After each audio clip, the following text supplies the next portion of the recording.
Лозарите ги закроија лозијата, од Свети Трифон почнува нивната сезона.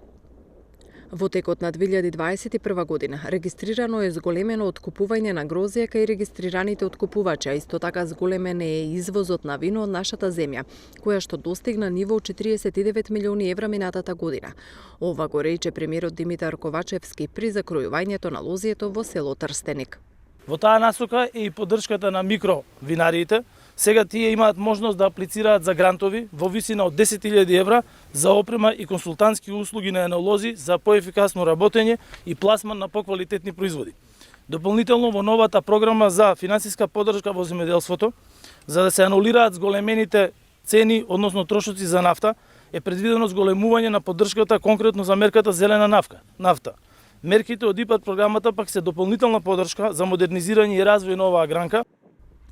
Министерот за земјоделство Љупчо Николовски потенцира дека во однос на субвенциите исплатени се над 9,4 милиони евра субвенции за лозови насади на 13.854 лозари, а од 2017 година за поддршка на лозарите за мерката за исплата по површина се исплатени околу 45 милиони евра.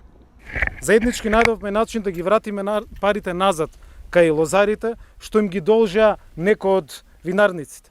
Носевме посебни лекс специалис закони само за да ги решиме напластените проблеми. За 20% ги зголемивме субвенциите за лозарите кои имаат од 1 до 10 хектари во 2017 и 2018 година и тие изнесуваат 48.000 денари по хектар.